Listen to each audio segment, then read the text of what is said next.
नमस्कार श्रोता बंधुरा सन्ध्याय गल्पेर आसर यूट्यूब चैनेले तुम्हादेर सबाइके स्वागत। आजकेर गल्प बेला शेषे कलमे बबिता राय। सकाले पारमिता स्वाभाविकभावेई रनितार साथे कथा बोल्लो, जेनो गतकाल राते किछुई हयनि। प्रणय हासपाताले चले गेছে, हियाके खाबार खाइये रेडी करे प्रणयेर बाबार साथे स्कुले पाठिये दिয়েছে पारमिता। सारा बाड़ीते एखन ओरा तीनजन, पारमिता, रनिता ओ रेखा। रेखार कोमरेर व्यथाटा बेड़ेছে। सकालेर जलखाबार खेये घरे शुते चले गेছে। पारमिता टुंटांग शब्द तुले एटो थालाबाटी गुछिये राखছে। काजेर मासी छुटिते गेছে, आज आसार कथा, ना एले এই কাজগুলো পারমিতাকেই করতে হবে। পারমিতা থালাবাটিগুলো বেসিনে রেখে গেল। রনিতা ড্রয়িং রুমে সোফায় বসে বসে টেলিভিশন দেখছিল। পারমিতাকে এদিকে আসতে দেখে বলল, কোথায় যাচ্ছ? দেখে আসি হিয়ার দিদা কি করে। রনিতার সামনে হৈমন্তীর মাকে মা বলে ডাকলো না পারমিতা। রনিতা পারমিতার এক হাত ধরে পাশিয়ে বসিয়ে দিল, বলল, বসো, একটু তোমার সাথে গল্প করি। আগে হিয়ার দিদার ঘর থেকে ঘুরে আসি, তারপর আপনার সাথে গল্প করব। আরে বসো তো, পরে যাও। পারমিতা বলল, কিছু বলার থাকলে বলুন। বলবোই তো। প্রণয় খুব সুন্দর করে আদর করতে পারে, তাই না? একবার যে প্রণয়ের সাথে থাকে সে জীবনেও প্রণয়কে ভুলতে পারবে না। সাথে থাকে বলতে কি বোঝাতে চাচ্ছেন আপনি? রনিতা কেমন করে যেন হাসলো, নিচু কণ্ঠে ফিসফিস করে বলল, আরে বুঝতে পারছো না, ওই সব কথা বলছি।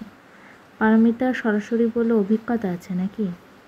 এবারে হাসলো রনিতা। মুখের ভাবভঙ্গি দেখে বোঝা গেল না উত্তর হ্যাঁ না না। পারমিতা রনিতাকে একটু বাজিয়ে দেখতে বলল, বলুন, সমস্যা নেই, যদিও আমার প্রণয়ের সাথে ঝগড়া চলছে। কেন কেন ঝগড়া করছে কেন? রনিতা খুব আগ্রহ নিয়ে জিজ্ঞাসা করছে। পারমিতা বলল, গতকাল রাতে ঘুম ভেঙে দেখলাম যে প্রণয় ঠিক এইখানটা দাঁড়িয়ে আপনাকে জড়িয়ে ধরে রেখেছে। সত্যি করে বলুন তো, আপনার ভেতরে ঠিক কী চলছে? হঠাৎ রনিতার মুখটা চুপসে গেল। নিজেকে সামলে নিয়ে দীর্ঘশ্বাস ফেলে বলল, তুমি যখন জেনেই ফেলেছ আর কিছু লুকোবো না। যদিও প্রণয় আমাকে বলতে বারণ করেছে, আমি একটা মেয়ে হয়ে তোমার সর্বনাশ করতে পারবো না, তাই বলছি। হৈমন্তী মারা যাওয়ার পর আমি হিয়াকে দেখাশোনা করার জন্য বেশ কিছু মাস এই বাড়িতে ছিলাম। সদ্য বউ মরা অল্প বয়সী পুরুষ মানুষ, বোঝই তো। আমার সাথে প্রথম প্রথম জোর করে শারীরিক সম্পর্ক করতো প্রণয়। ডাক্তার মানুষ, বুদ্ধির তো আর শেষ নেই। আমাদের অন্তরঙ্গ মুহূর্তের ভিডিও আমাকে না জানিয়ে কখন ধারণ করেছে আমি নিজেই জানি না। যখনই তার ডাকে আমি সাড়া না দিতাম, আমার সংসার ভাঙার ভয় দেখিয়ে আমাকে রাজি করাতো। প্রণয়ের ভয়ে আমি এই বাড়িতে একদম আসতে চাইনি, বিশ্বাস করো। শাশুড়ি মা বলল, তুমি নাকি হুবহু দেখতে আমাদের হৈমন্তীর মতো, তাই তোমাকে দেখতে চলে এসেছি। তুমি শুনলে বিশ্বাস করবে কিনা জানি না পারমিতা, হৈমন্তী আমার নিজের বোনের মতো ছিল। ওর জীবনে এমন কোনো ঘটনা নেই যা আমি জানি না। আমি ওকে খুব স্নেহ করতাম। মন্দের ভালো ও বেঁচে থাকতে আমার সাথে কিছু করেনি প্রণয়, তাহলে আমি হয়তো আত্মহত্যাই করে ফেলতাম। এতগুলো দিন পর এখানে এসেছি, ভেবেছি প্রণয় নতুন বউ পেয়ে একটু শুধরেছে, কিন্তু না, আমার ধারণা সম্পূর্ণ ভুল। ও একটু শুধরায়নি। গতকাল রাতেও আমাকে ভয় দেখিয়ে জোরপূর্বক আমার সাথে কথাগুলো বলে রনিতা ঝরঝর করে কেঁদে ফেলল। পারমিতা খুব ক্লান্ত লাগছে। একটা মানুষ কিভাবে এতগুলো মিথ্যে কথা অকপটে বলে দিতে পারে? ওনার কি একটু বুক কাঁপে না? পারমিতা বলল, হৈমন্তীর বিশ্বাসের সুযোগ নিয়ে ওর সাথে বিশ্বাসঘাতকতা করলেন আপনি, তাই না? তুমি আমাকে ভুল বুঝছো পারমিতা, আমি হয়তো তোমাকে বোঝাতে পারিনি। চুপ। আর একটা কথাও বলবেন না আপনি। আপনার মতো কালসাপকে আমি গতকাল রাতেই চিনে ফেলেছি। অন্যের বরকে কিভাবে বিশেষ কায়দায় শরীর দেখিয়ে নিজের প্রতি আকৃষ্ট করতে হয় আপনাদের মতো বাজারি মেয়েদের বেশ জানা আছে। ঠিকভাবে কথা বলো। নিজের জামাই সামনে রাখতে পারো না, আবার আমাকে বড় বড় কথা শোনাচ্ছ। আর একটা কথা বললে না, ঘাড় ধাক্কা দিয়ে এক্ষুনি বাড়ি থেকে বের করে দেবো। অভদ্র মহিলা। এই মেয়ে, তোমার সাহস তো কম নয়। তুমি আমাকে চোখ রাঙাচ্ছ। আসুক আজ প্রণয়, তোমার নামে নালিশ দেবো আমি। প্রণয় বাসার আসার আগে আপনাকে বাড়ি থেকে বের করবো আমি। এটা আমার ননদের বাসা। তুমি কে এই বাসা থেকে আমাকে বের করা? আমি আপনার ননদের সতীন। আর আপনার ননদের অবর্তমানে এই বাসার একমাত্র মালকিন আমি, তাই নাকি? দুদিনের বউ আবার তা আবার এত বড় বড় কথা। আমার মুখ ছোটাবেন না, পরিণতি কিন্তু খুব খারাপ হবে বলে দিলাম। দাঁড়াও, মাকে ডাকি। তুমি আমাকে কি কি বলে অপমান করেছো সব মাকে বলে দেবো। পারমিতা হেসে ফেলল, বিদ্রুপের হাসি, বলল, ডাকুন প্লিজ, তারও জানা উচিত এতদিন আপনার মতো বিষাক্ত বউ নিয়ে ঘর করছে তারা।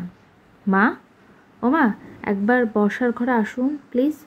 প্রণয় এ কাকে বিয়ে করে এনেছে? তখন থেকে আমাকে যা তা বলে অপমান করছে। রনিতের চিৎকার শুনে রেখা হন্তদন্ত পায়ে ছুটে রীতিমতো হাঁপাচ্ছেন। মৃদু কণ্ঠে বলল, কি হয়েছে বড় বৌমা, এভাবে চিল্লাচ্ছ কেন? রনিতা কেঁদে ফেলল, বলে, এই মেয়েটার ব্যবহার খুব খারাপ মা। কেন, কি করেছে পারমিতা? আমি শুধু বলেছিলাম যে বসো, আমার পাশে দুটো গল্প করি। আমাদের হৈমন্তী হুবহু তোমার মতো দেখতে ছিল, তোমাকে দেখলেও শান্তি লাগে। হৈমন্তীটা আমাকে প্রচণ্ড ভালোবাসত, তোমার কথা শুনে আমি এক পলক দেখার জন্য ছুটে এসেছি। হৈমন্তীর শেষ চিহ্ন আমাদের ছোট্ট ইয়া, ওকে তুমি কখনো কষ্ট দিও না, সবসময় মাতৃস্নেহে আগলে রেখো। আমার কথাগুলো শুনে এই মেয়ে তেলে বেগুনে জ্বলে উঠেছে। বলেছে তার ঠেকা পড়েছে নাকি যে সতীনের মেয়েকে আগলে রাখবে, পারবে না সে। আর আমরা যেন ঘন ঘন এই বাড়িতে না আসি, তার অসুবিধা হয়। হিয়ার জন্য এত দরদ উঠলে হিয়াকে যেন সাথে করে নিয়ে যায়। পারমিতার রাগে দুঃখে ক্ষোভে থরথর করে কাঁপছে, দু চোখ ফেটে নোনা জল গড়িয়ে পড়ছে। বহু কষ্টে চেষ্টা করেও নিজেকে সংযত করতে পারল না। শরীরের সর্বশক্তি দিয়ে রনিতার গালে ঠাস করে থাপ্পড় মেরে দিল। রেখা চমকে উঠল, মুখে হাত চেপে ধরে বড় বড় চোখ করে পারমিতার দিকে পলকহীন তাকিয়ে রইল। হুঁশ ফিরতেই বলল, পারমিতা, একদিনে এত অধঃপতন তোমার, ছি। পারমিতা রেখার দিকে ফিরেও তাকালো না। তীব্র আক্রোশে রনিতাকে বলল, আর একটা মিথ্যে কথা বললে না, তোর জিভ আমি টেনে ছিঁড়ে ফেলবো, খারাপ মহিলা। রনিতা হাউমাউ করে কেঁদে ফেলল। রেখার দিকে তাকিয়ে বলল, দেখলেন তো মা, এই মেয়েটা আপনার সামনে দাঁড়িয়ে আমার গালে থাপ্পড় মারল। কি অপরাধ করেছি বলুন তো? এই মেয়ে আমাদের সাথে এতই খারাপ ব্যবহার করছে, আমরা চলে গেলে তো হিয়াকে মেরে গুম করে দেবে। রেখা আটকে উঠল।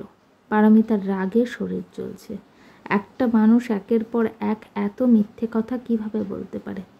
এত এত মিথ্যের পাহাড় ডিঙিয়ে সত্যি কথা বলতেই তো হিমশিম খেয়ে যাচ্ছে পারমিতা। রেখা বলে, ছি ছি পারমিতা, তোমার ব্যবহার এত খারাপ। আপনি আমাকে ভুল বুঝছেন, তাহলে ঠিকটা তুমিই বলো। নিজের চোখেই তো দেখলাম তোমার ব্যবহার। আমার বড় বৌমা তোমার বয়সে মানে অনেক বড়, সামান্য একটা কথার জন্য তাকে তুমি আমার চোখের সামনে কিভাবে থাপ্পড় মারলে? আসলে তোমার ভেতরে ভদ্রতার ছিটে ফোটাও নয়। এবার বুঝতে পারলাম তোমার প্রথম সংসার কেন টেকেনি।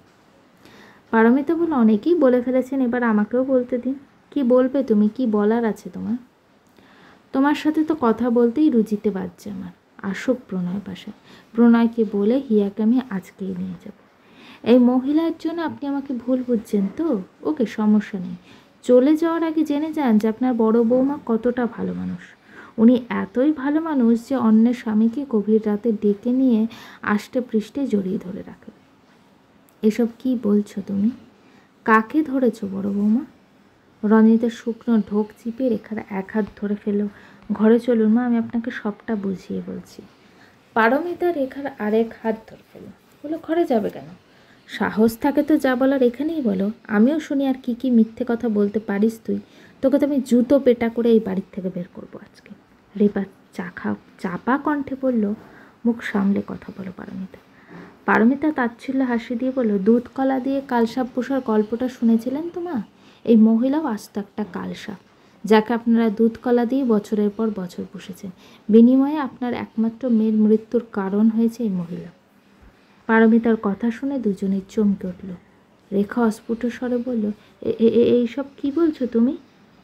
পারমিতা রনিতার দিকে ঘৃণা ভরে তাকালো। রেখাকে উদ্দেশ্য করে বলল, আমি ঠিকই বলছি, হেয়ালি করো না পারমিতা, যা বলার সরাসরি বলো। রেখার কণ্ঠে কম্পন স্পষ্ট টের পাওয়া গেল। পারমিতা বলল, আপনার বড় বৌমা আপনাদের সামনে যতটা ভালো মানুষের মুখোশ পরে থাকে, বাস্তবে উনি তার থেকে শতগুণ খারাপ একজন মহিলা। এই মেয়ে চুপ, একদম চুপ। রনিতা চিল্লিয়ে উঠল। পারমিতা একটুও দমে গেল না, দ্বিগুণ স্বরে চিল্লিয়ে বলল, তুই চুপ কর। আর আমার সাথে তো ভুলেও গলাবাজি করার চেষ্টা করবি না।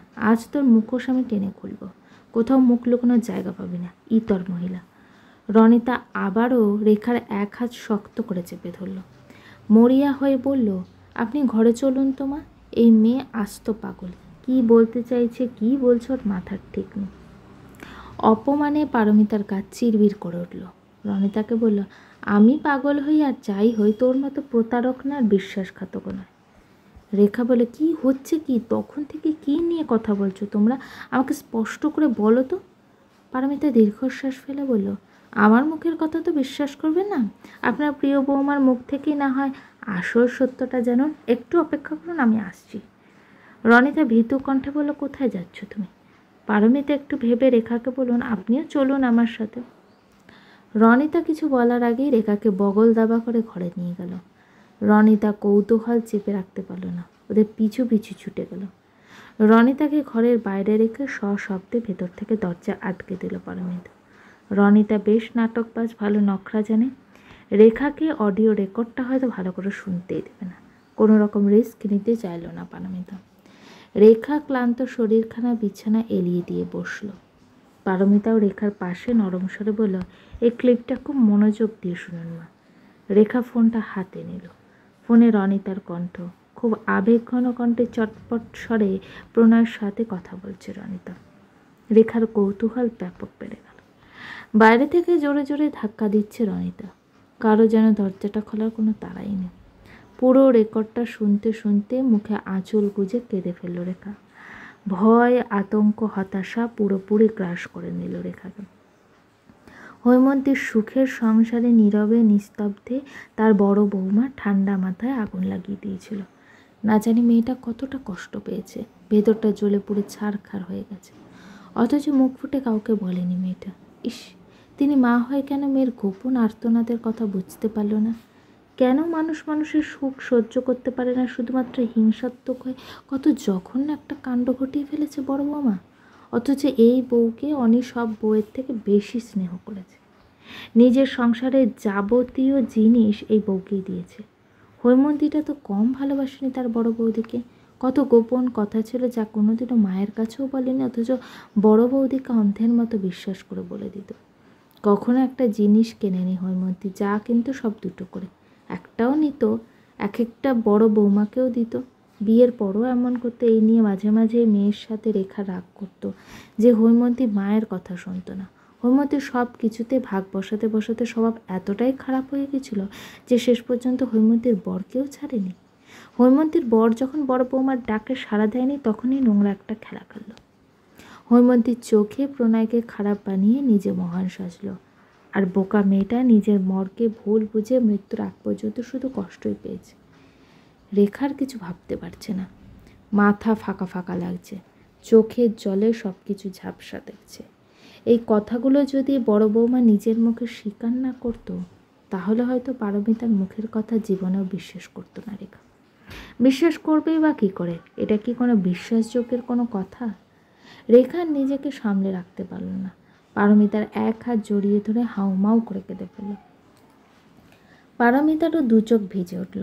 রেখার হাতটা শক্ত করে ধরে বলল, শান্ত হন মা। কী করে শান্ত হব বলো তো? আমার হৈমন্তী তো মারা যায়নি, ওকে ঠান্ডা মাথায় খুন করা হয়েছে। ইস, না জানি প্রণয়কে ভুল বুঝে কত কষ্ট পেয়েছে আমার মেয়েটা, কত অশান্তি করেছে এই বন্ধ ঘরের ভেতরে। আমি তো সহ্যই করতে পারছি না। ও কীভাবে সহ্য করলো? ও ভালো নেই, এই কথাটা একবারও বললো না আমাকে। পারমিতা বলল, এই মহিলা খুব ডেঞ্জারাস। হিয়ার বাবা যদি সঠিক সময় ফোনে এই রেকর্ডটা না করতো, ওই মহিলা হয়তো আমার সংসারেও আগুন লাগিয়ে দিত, আমার সংসারটা শুরু হওয়ার আগেই ভেঙে যেত। রেখা হৈমন্তীর মাথায় স্নেহের হাত বুলিয়ে দিয়ে বলল, তুমি চিন্তা করো না, ওই কাল সাপ আমার এক মেয়ের সংসার ভেঙেছে, আমি বেঁচে থাকতে আমার আরেক মেয়ের সংসার কোনোদিনও ভাঙতে দেবো না।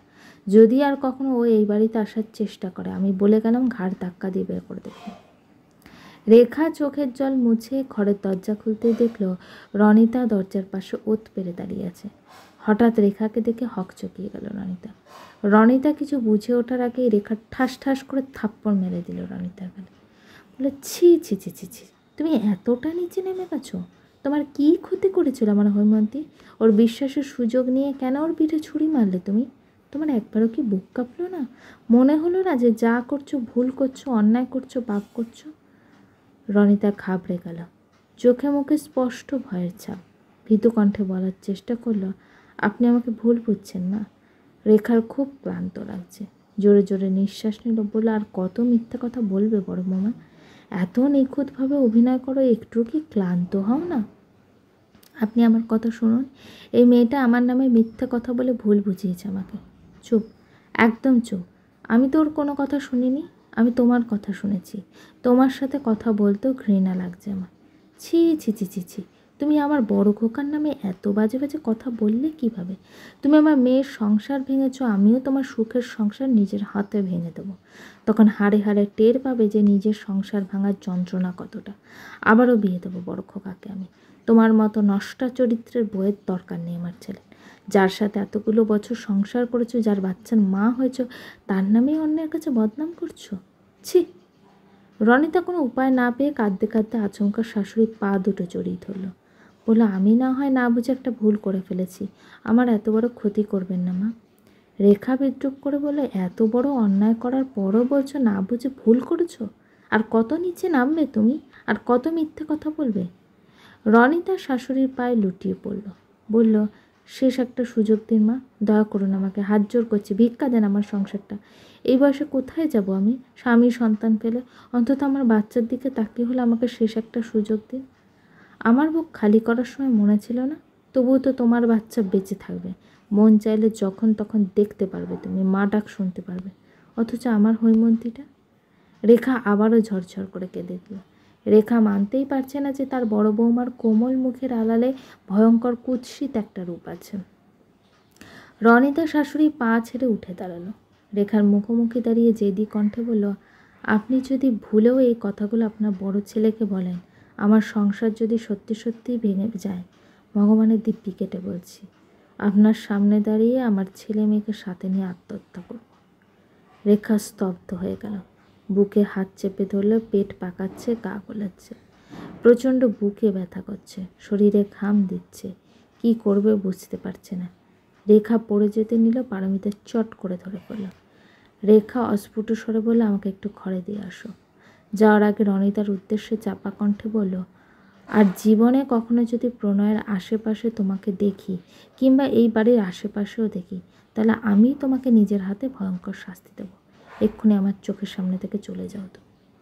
রেখা পারমিতার কাঁধে ভর দিয়ে চলে গেল। রনিতা অতিরিক্ত রাগে ফুঁসছে, চাপা কণ্ঠে বিড়বিড় করে বলল, দুদিনের বউ হয়ে আমাকে অপমান করা, আমার এত বছরের লুকোনো সত্যি শাশুড়ির সামনে প্রকাশ করে আমাকে অপদস্থ করা। বেশ, আমিও মনে রাখলাম। সময় আসুক, হিয়াকে দিয়ে এর প্রতিশোধ তুলব আমি। যে মেয়ে আজ পারমিতাকে মা মা বলে মুখে ফেনা তুলছে, এমন একদিন আসবে যে পারমিতার নাম শুনলেই ঘৃণায় মুখ সরিয়ে নেবে হিয়া। রনিতা চলে গেল। গল্পটি কেমন লাগলো অবশ্যই কমেন্ট করে জানিও। আর আমার চ্যানেলে গল্পগুলো যদি তোমাদের ভালো লেগে থাকে, চ্যানেলটিকে সাবস্ক্রাইব করে পাশে থেকো। গল্পের পরবর্তী অংশ খুব শীঘ্রই আসছে। আর প্লিজ প্লিজ চ্যানেলটাকে সাবস্ক্রাইব করো, আর প্রচুর প্রচুর শেয়ার করো গল্পটি।